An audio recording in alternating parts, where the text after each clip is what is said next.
typical. I thought I was cranking, and everybody took the wind out of my sails after Sharon. Well, one thing that she did give is that my parent was ready to get called.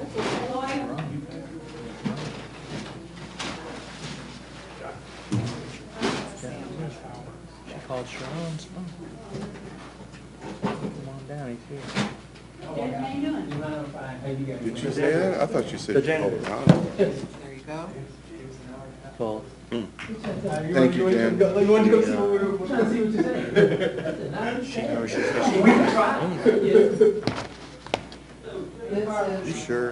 Ask him. Ask her. Hey,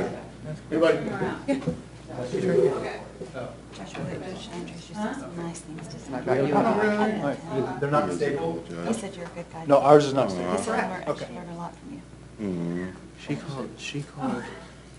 we were talking about Sharon. You remember? We're trying to remember. Did she say this to me? Jennifer, our client, did she call? She Jennifer, okay.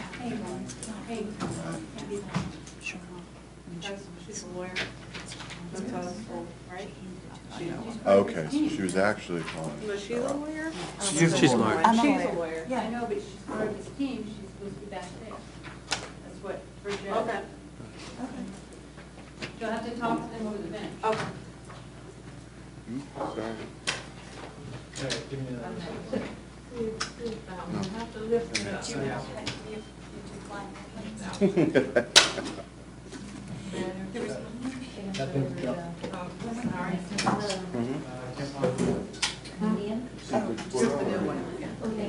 Welcome.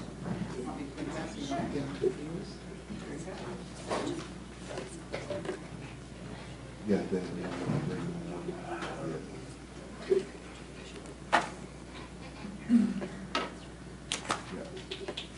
definitely have that ready. All right, let's look at these instructions. This, oh God. He wants to hear me.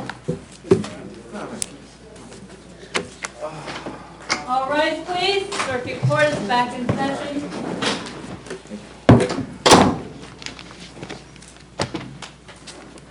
Have a seat. So, Mr. Trevino, did you want to rest in front of them? Yes, Judge. Okay. Yes, I sure am.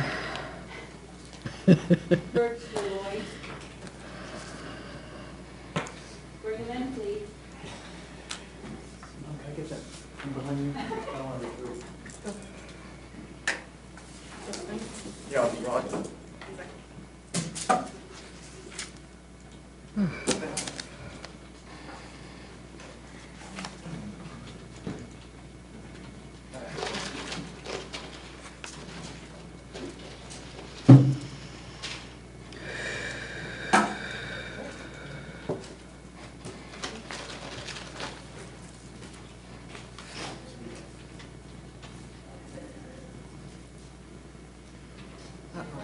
What? That's what crime of manslaughter. That's what it's supposed to say. It just, one minute. Is this accurate that they use the word person? Person?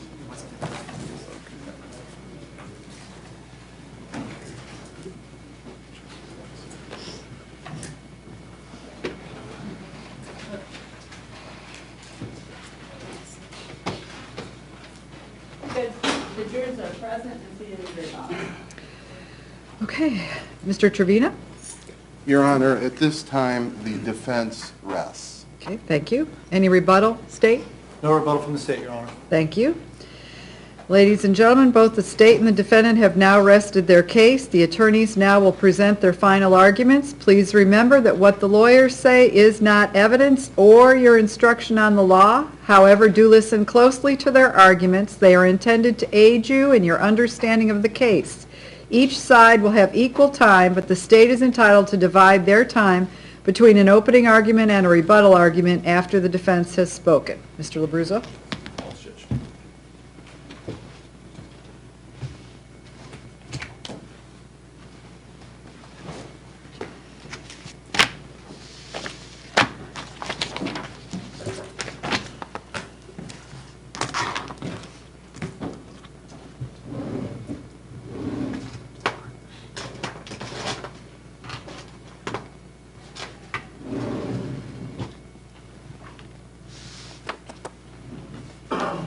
Global Telling. This call may be recorded or monitored. I have a free call from at Pinellas County Jail. If you wish to accept this call, dial 0 and hold. To refuse, dial 5 and hang up. To block inmate calls, dial 7.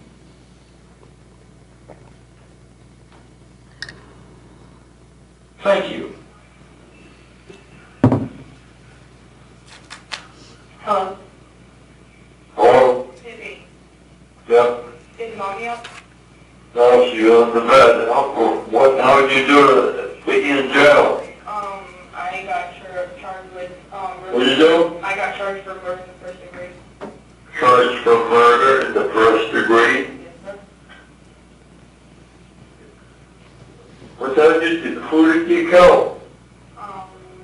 I didn't do nothing. I was just there at the wrong time, at the wrong place, and I got caught up in it.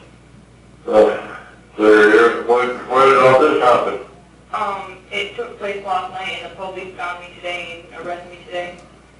I'm just... Wait, Justin, get your mother up for a minute. Hold on. Hello? Hi, Mama. Hello, Jennifer, what's going on? I'm in jail.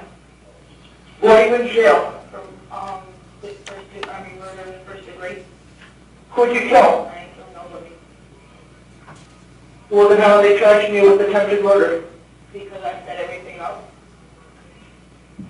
It all went wrong for me. Shit just went downhill after everything happened, Mom. Who are you trying to kill, Jennifer? Nobody. It wasn't even supposed to happen like that, Mom. Well, something happened, obviously, Jennifer, if you're in jail. Okay, okay. Me, Mom, and we're on, all right. The dude on my mobile stage talking about he want a half, all right? So I told him to come meet me over at the park where he used to stay at. And the boys brought him into the little alley thing, and the long pulled the gun out on him. And the guy went to go reach for the gun and pull the barrel, and... Mom, Go. call you when I can, because I gotta go. But Mommy, try to make visitation, please. When is visitation, Jennifer? You gotta call in the morning and make one. Where are you at, Clearwater Jail? Yes, ma'am. All right, Jennifer, I love you. I love you too, Mom. All right, bye.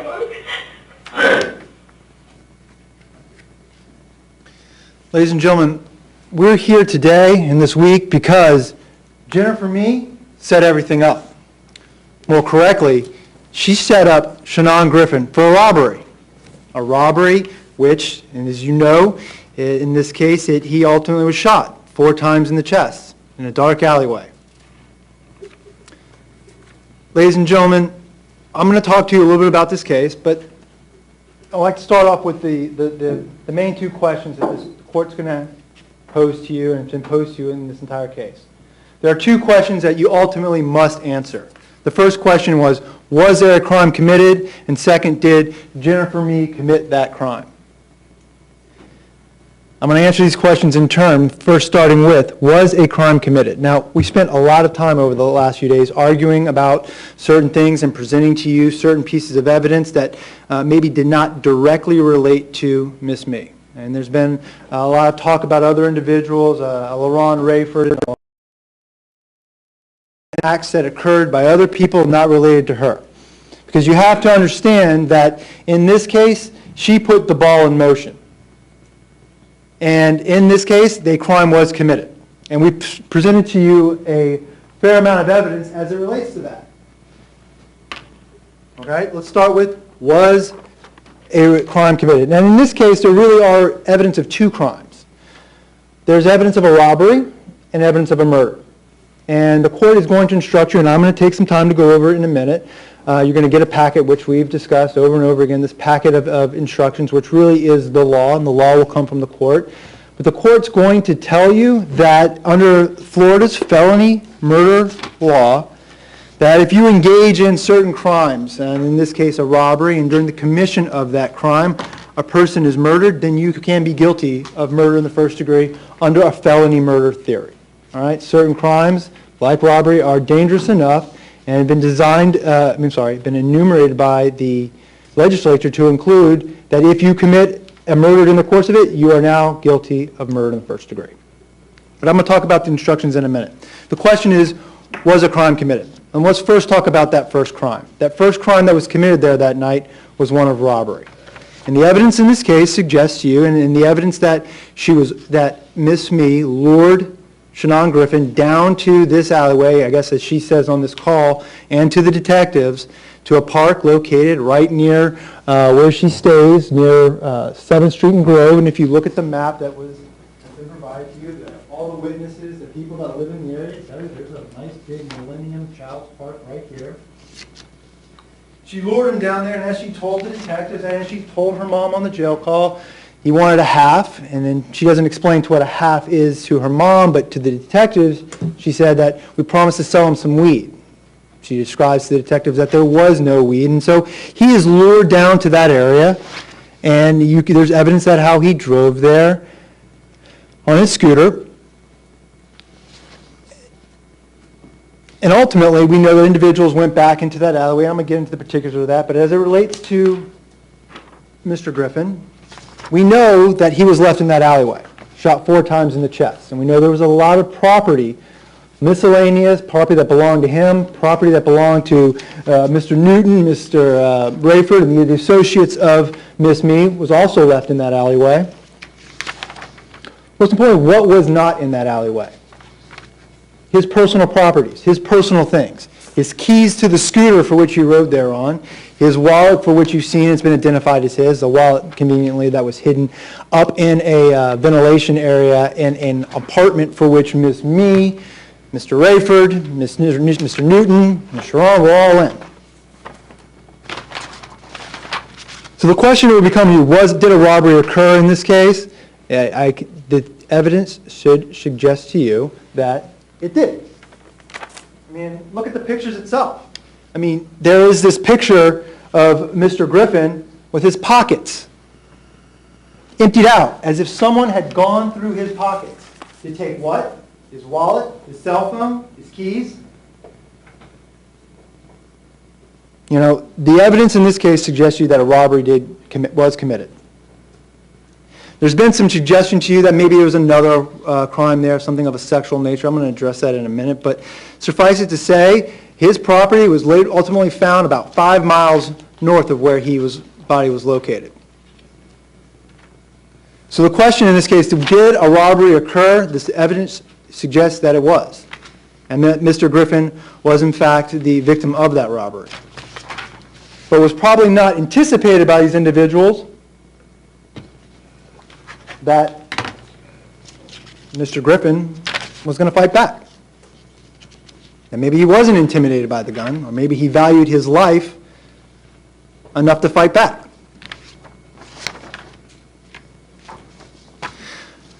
And in that struggle, or in that alleyway, he was shot 4 times in the chest. Now, I won't go over in great detail for you the medical examiner's reports, but suffice it to say, there were 4 shot wounds to his body, 3 in the chest area primarily and 1 in the shoulder. And as Dr. Wilson told you, that any 3 of those shots to the chest contributed to his death. Specifically, there was 1 shot that pierced his aorta and ultimately led to his demise. So as to the question, was a crime committed and was it robbery? The answer to that question is yes. Now, there is some questions in this case as to the murder, and we're going to talk about that.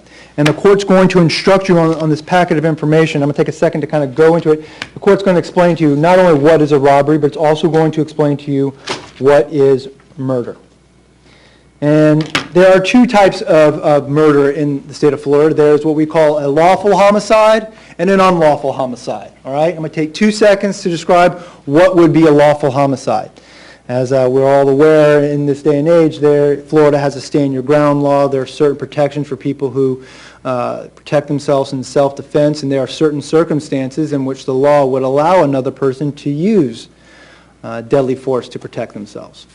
In this case, there are no facts that suggest to you that in any way, shape, or form, this was a lawful homicide. There are two types of lawful homicide. One is justified. Again, it's the kind of self-defense thing, and the court's going to instruct you on it, but suffice it to say, if someone were to break into your house and you were to defend yourself inside your own house, you could be justified in killing another person. Again, not the facts of this case. Another form of lawful homicide is one of excusable homicide. And I'm not going to read it all to you, but there are 2 words I want you to pay particular attention to when the court reads you this excusable homicide. Excusable homicide is when a killing occurs by either accident or misfortune, all right? That there was an accidental death or a death by misfortune in doing of these acts. And ladies and gentlemen, the facts of this case should not suggest to you by any way, shape, or form that what happened to Mr. Griffin in a dark alleyway was anything but an accident. It was an intentional act. It was an act to rob him, and when he fought back, they shot him. So let's move to this unlawful homicide in the state of Florida. And there are 2 types of first-degree murders in the state of Florida. There's one of premeditated, and there's one of a felony murder. Now, premeditated murder in the state of Florida means that there is a kind of what the name suggests, that there's a premeditated design to kill someone. As the facts of this case should suggest to you that there is not a premeditated design to kill anyone specific in this case. In fact, the state has alleged to present to you, and the facts should suggest to you, that this is more of a felony murder type case. Again, I've already described it for you, but specifically, there are 3 elements that the state has to prove to you beyond a reasonable doubt for you to find Ms. Meade guilty of felony murder. 1, that Shannon Griffin is dead. I think the evidence is fairly clear as to that element in this case. That the death, and the second element would be that the death occurred as a consequence of and while Jennifer Meade was engaged in or attempting the commission of a robbery. All right? There has to be a robbery, and that she has to be participating in it. And again, the evidence in this case, by her own statements, indicate that she set everything up and that she lured him down there. Her statements corroborate that. In addition to it, the cell phone records also corroborate that there was some conversation between the phone for which she had and the phone of the deceased. And the third and final element that we have to prove to you in this case is that Shannon Griffin was killed by a person other than Jennifer Meade, that both Jennifer Meade and the person who killed Shannon Griffin were principals in the commission of a robbery. Principals in the commission of a robbery. This language, this word principal, it has legal significance, and the court's going to instruct you exactly what Florida law says about being a principal. Specifically, and I'm going to take a second to read it to you word for word. You're going to get a copy of it, but pay attention. It says, if Jennifer Meade helps another person or persons commit or attempt to commit a crime, Jennifer Meade is a principal and must, not may, but must be treated as if she had done all things the other persons did if. 2 things. Okay, you must treat her the same as everyone else if we prove these 2 things to you. 1, that Jennifer Meade had a conscious intent that the robbery be done. And 2, Jennifer Meade did some act or said some words which intended to, which did incite, which caused, encouraged, assisted, advised the other persons to actually commit or attempt to commit that crime. All right? And we're going to talk about specifically how we prove those 2 things. But there's one final paragraph I want to read to you. To be a principal, Jennifer Meade does not have to be present when the crime is committed. Again, if she had a conscious intent that the crime be done and that she did some act or said some words to encourage it, she doesn't even have to be present. And that's the law in the state of Florida. And that's the theory of this case. Because in this case, it took a little bit of muscle and a little someone to lure him down there. Now we know that Miss Me, female in this case, she's admitted to using Laurent's phone. We know what the cell phone records indicate. We know what she said. She set it all up. We know that she helped bring him there. And more importantly, we know that Mr. Griffin, when he left his apartment as if he thought he was going to a date. There's been no evidence that he was going to see any type of man in this case. You have to assume that if someone is going to get all dressed up, as if he did, as if his cousin said, he thought he was going to meet a girl. I think it's some of the excitement that he had, the way that he was dressed, the smell that he was exuding. He was going to meet Miss Me. She doesn't have to be present, ladies and gentlemen. She just has to want it to occur.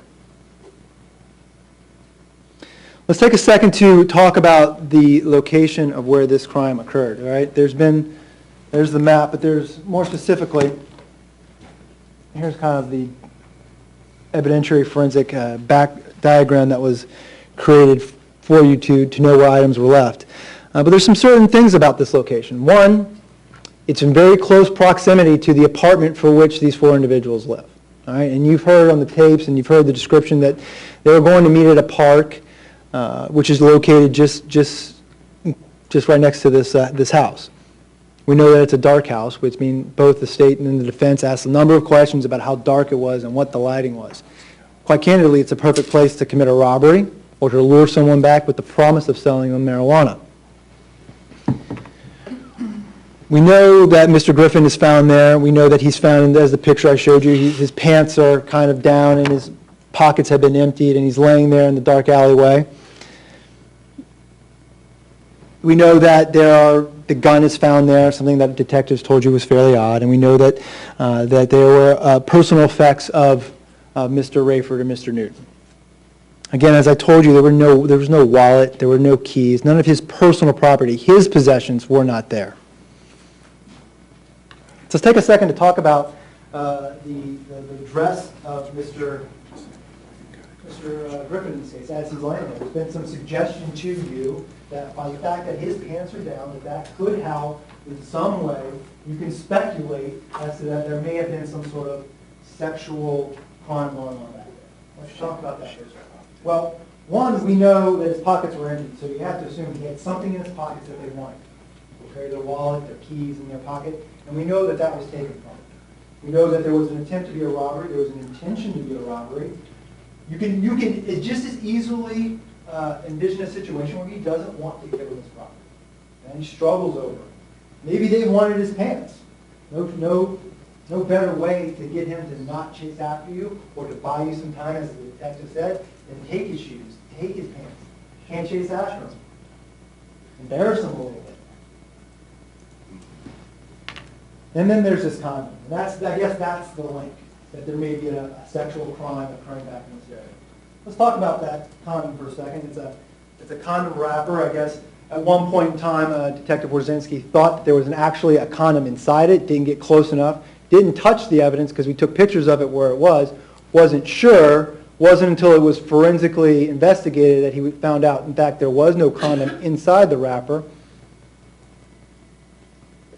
But we know there's a wrapper there. And we know that it has Mr. Laurent Rayford's DNA on it. So what does that tell you? I think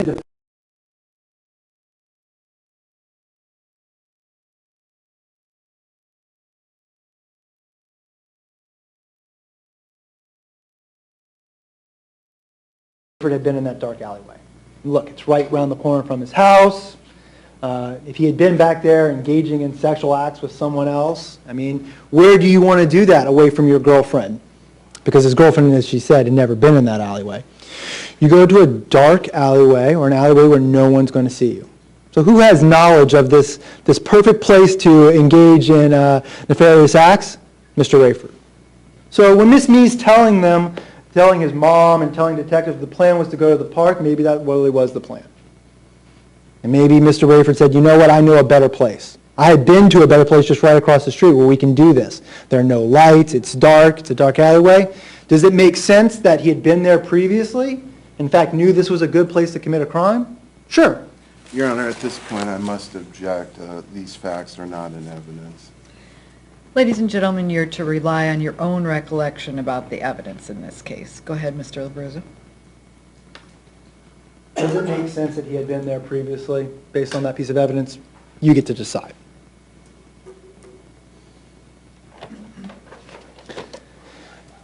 I'd like to take a second to talk about the one witness you did not hear from in this case. You did not get to hear from Mr. Shannon Griffin because, as you know, he was shot dead in an alleyway. But we do know something about him. We know that he had just completed a year at Walmart, and that he had a scooter, and that on that night he dressed himself up in his nice clothes and put cologne on him and left. And we know that, as his cousin described, this was like a first date type scenario. He rarely went out, didn't know anyone. Does it make sense that someone like that may use a social internet website or some, I guess, app on a phone to meet someone? Sure. It's easy. Went all smelling like cologne to meet a girl. We know that he had just completed a year at Walmart and was celebrating his first paid time off. Does it make sense that he's going to want to go out and meet a girl? Sure. It's reasonable to believe that based on this. What he didn't expect is that it was going to be a robbery. The second question the court is going to pose to you is that, did Jennifer Mee commit this crime? And there's evidence in this case that she did. And the first and I guess the most important piece of evidence is that it's her own statements that tell you that she was involved. Let's go through those statements. The first statement that she makes a statement to Detective Gibson. And you had an opportunity to see Detective Gibson and hear his explanation of how he thought she was just a witness and how he was just taking her statement. And you get a chance to take it back there and take the recorder and listen to it. I'm not going to play it for you. It's only a 5-minute interview. But ask yourselves a few questions about this. Is this the pressing interrogation that you would expect of a murder suspect? It's not. As he said, I was just collecting her statement. I was there talking to witnesses. I recorded it. We talked about the gun. We talked about a few different things. And I'd like to point out some things that she talks about in this statement, okay? Because it's really interesting, because there's this whole, defense theory, if you will, about that this whole situation is somehow derived from Ron Rayford getting mad about Mr. Griffin going to meet his girlfriend, all right? That there is some sort of relation there, all right? And that's exactly where it comes from. It comes from her. She tells you that. She tells you in this statement. She says, listen, he rolls up. We're sitting at the park. I mean, and we know based on the facts and the timeline, the calls, it's around 9 o'clock at night. We got 4 people sitting in a very dark park in the middle of the night, according to her statement, and that he walks up and just starts talking to Miss Sharon, and that Laurent just snaps and grabs him and brings him all the way from the park to this dark alleyway and just shoots him and kills him. That's what she tells the detective. What's interesting about that is it a really reasonable theory to believe based on all the other evidence in this case? That he just somehow snapped, that this guy just came to a park for the very first time and talked to his girlfriend.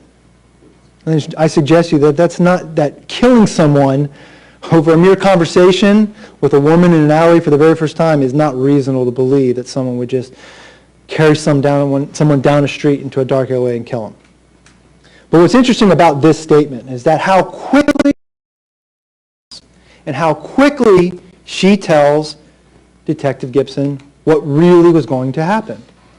Listen to it. It's about a minute, not even a full minute away from when she's talking to him about that. Detective Gibson asks her a question, and I think he says something to her like, so what did Laurent say about this incident specifically? And Miss Mee goes on and say, oh, he didn't say anything. He said when he came back, he said, make some phone calls.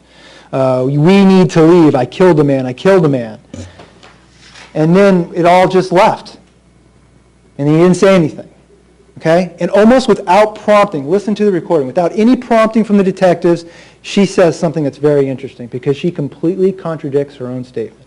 She says, well, from what I thought really was going to happen, I thought they were just going to try to rob the man and leave him alone. She wasn't even confident in that first story about this sexual relationship or a relationship with another man between Miss Sharon and Mr. Griffin. She had no confidence in that.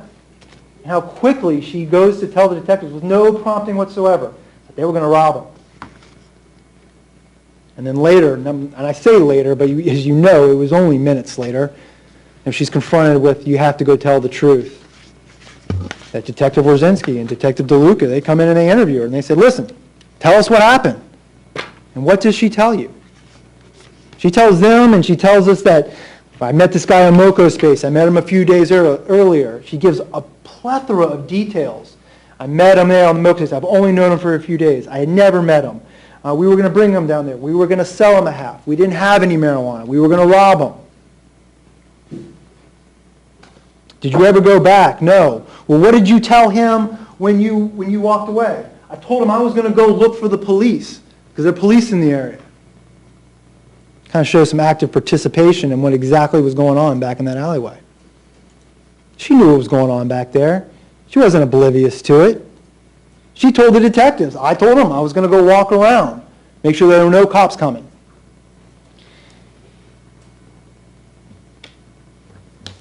And then she tells it to him right again on the recording. And you get to listen to that. Listen to the level of detail that she gives to the detectives about what happened. More importantly, listen to the type of questions that they're asking.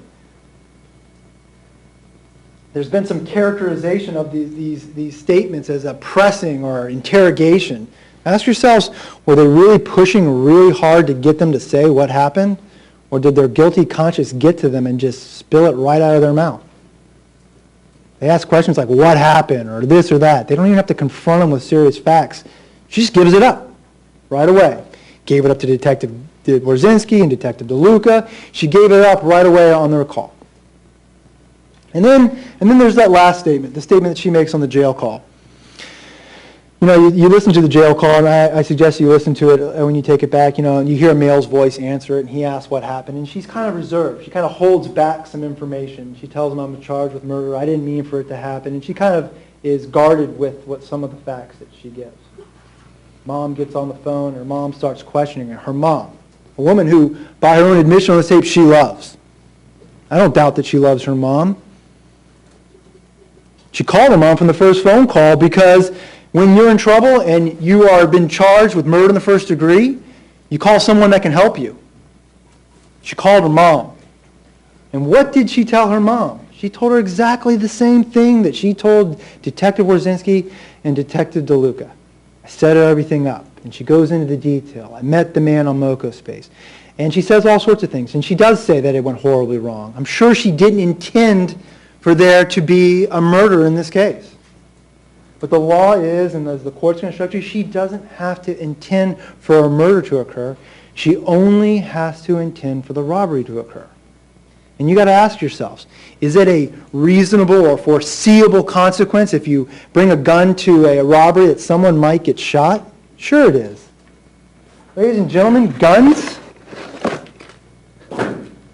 they're designed for one purpose, and one purpose only, to kill, okay? They're designed for no other purpose than that.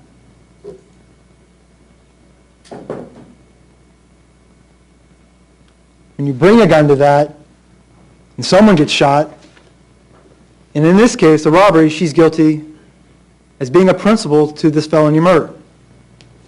Then ask yourselves for a second, did she benefit from this murder? Okay? Clearly she doesn't benefit financially. All right, I would concede that. There wasn't a lot of money there. In fact, they were only going to, as they own said, attempt to try to sell them a half ounce of weed. This wasn't a massive drug deal.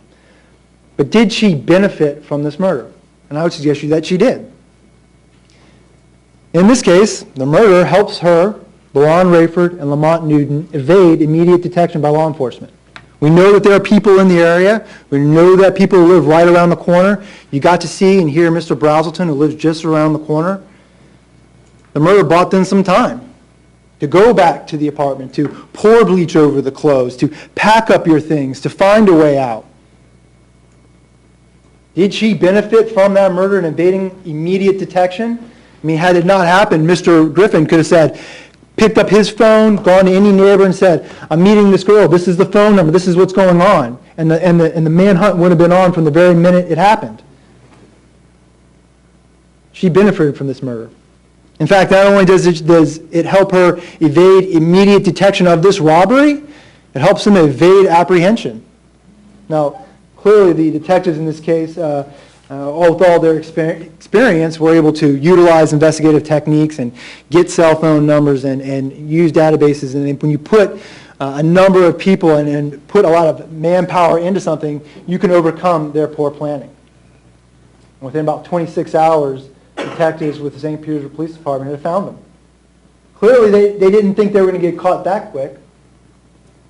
They were smart enough to get a few miles away to the 89th Avenue. But again, the murder helped them do that. And she benefited from it.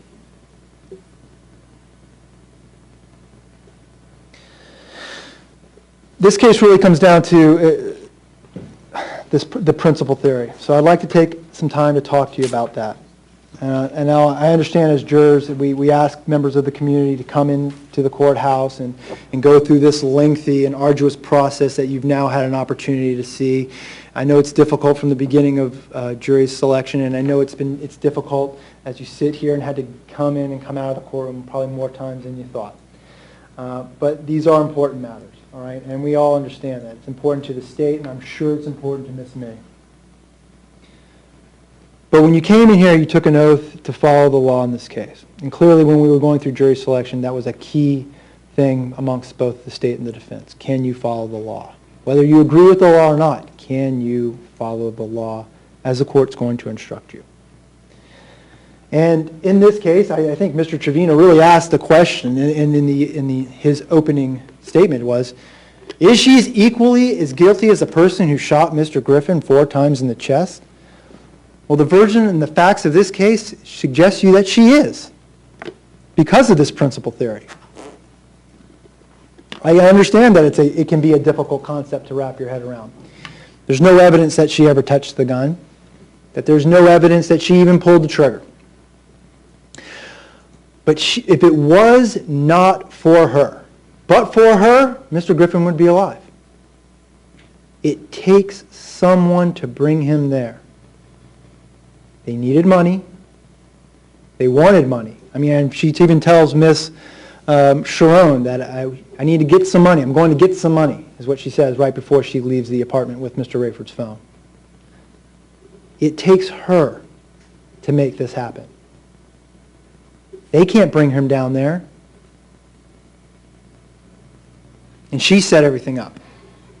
Again, I say it 100 times, but the recording says it all. And you need to listen to it. Because the question becomes, is she a principal in this case? And must she be treated equally as LaRon Rayford and Lamont Newton?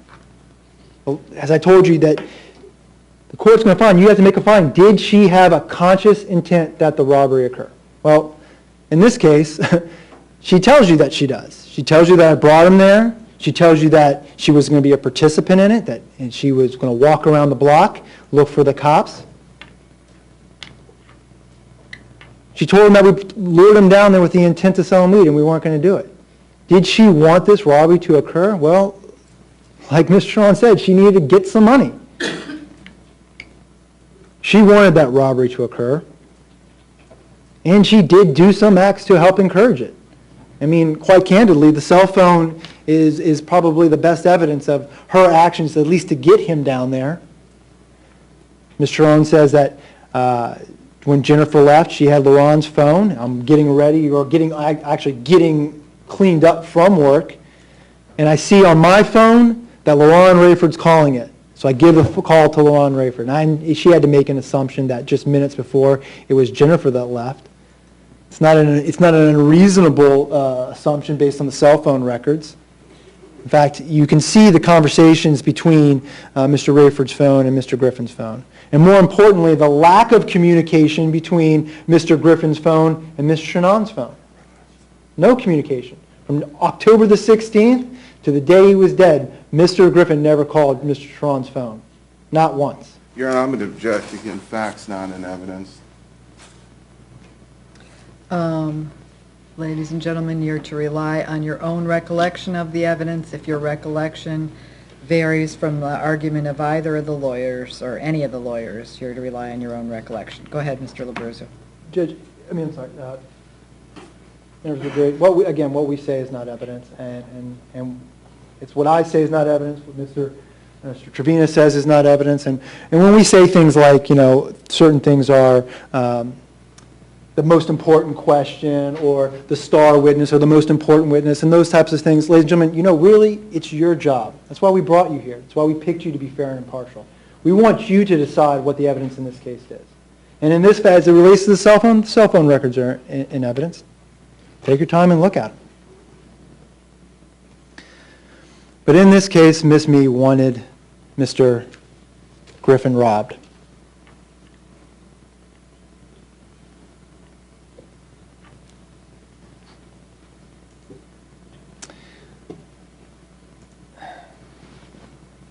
All right. Lost my train of thought for a second. By law, you're going to hear what's referred to as lesser included crimes. Supreme Court has indicated there are certain lesser included murder in the first degree. This court is going to instruct you on two of them. One is accessory after the fact, and the second one is manslaughter. I'm going to take a brief second to tell you really why this is not an accessory after the fact type scenario, and the name kind of suggests to you why it would not be.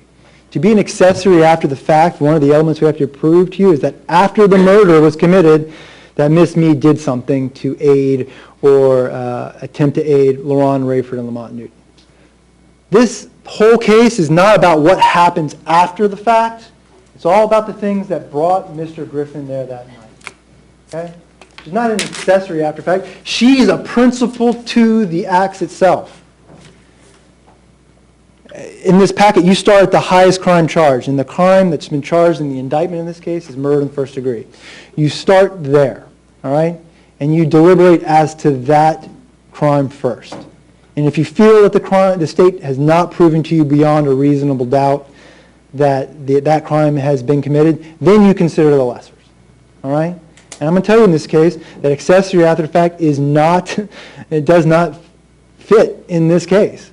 Because we know there were plenty of actions that Miss Meade did by her own admission and by the physical evidence that she was involved in this case from the very beginning. In fact, as she said, she set everything up. She was the first one out the apartment. She was the one with the phone. She was the one directing the deceased where to go.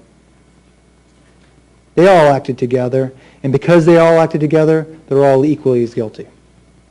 Again, and then the next lesser included one of manslaughter. And again, this is not a manslaughter type scenario. This is a robbery in which someone is shot. And I've explained it to you. I'm not going to go over the manslaughter, but suffice it to say this just does not fit. The facts of this case fit clearly in a felony murder based on a robbery.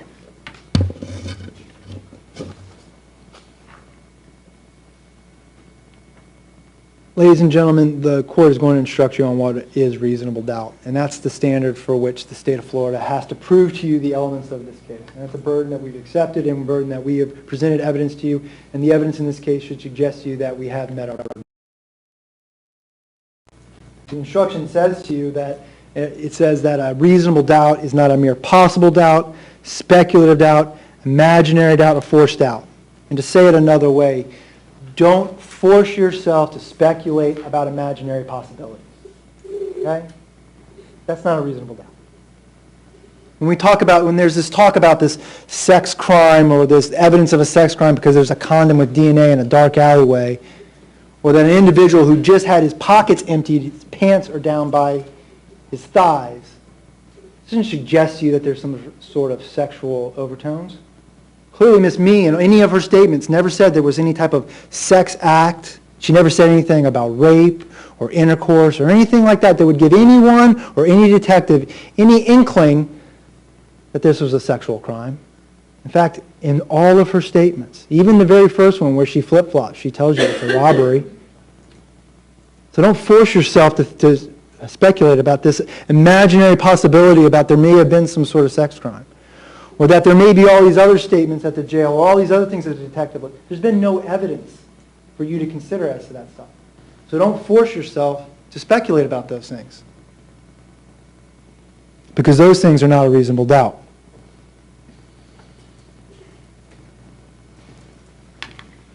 Just double check.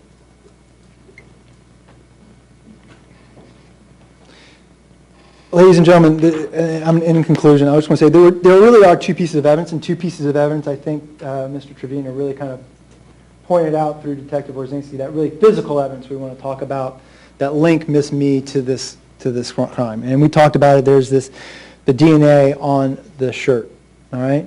And I guess just like with the condom, you can't tell when the DNA got there. Does it show that she knows about what's going on? It doesn't. Does it corroborate that she knows these individuals and this just wasn't some sort of random meeting? It does. A lot of the physical evidence in this case is presented to you not to be the smoking gun, if you will, but to be something that corroborates the other statements in this case.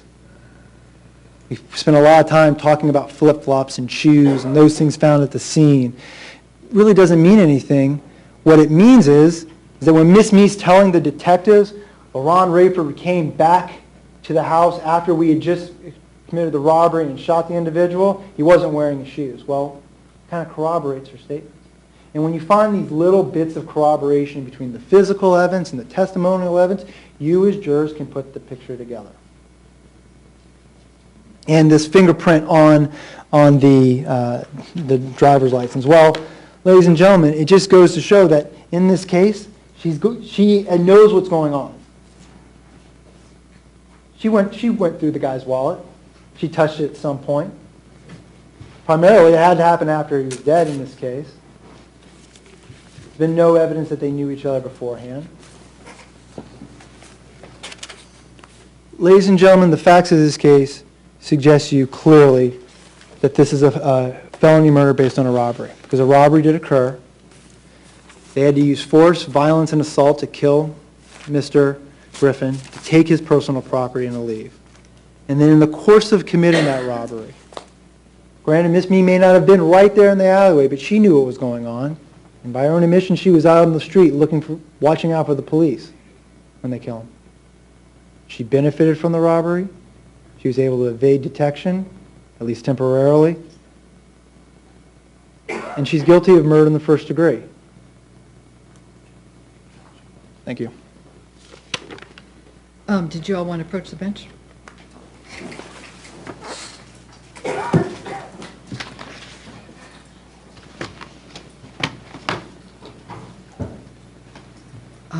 Did you have a chance to look at the instructions?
Do not discuss the case among yourselves or with anyone else.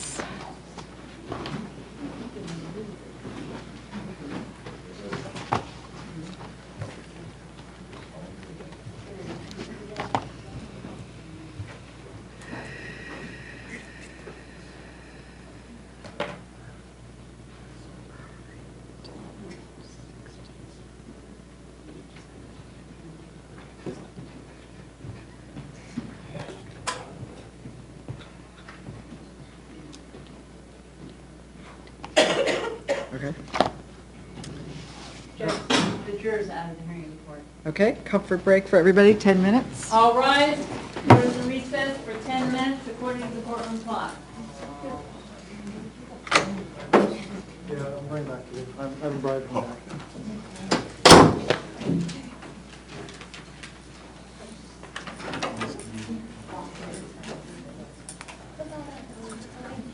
I could hit the restroom.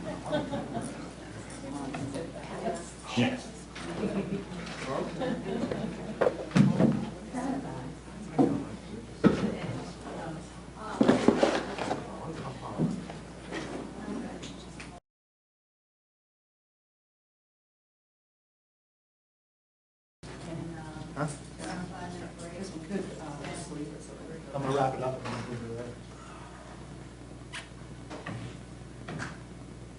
Can you send up the elevator?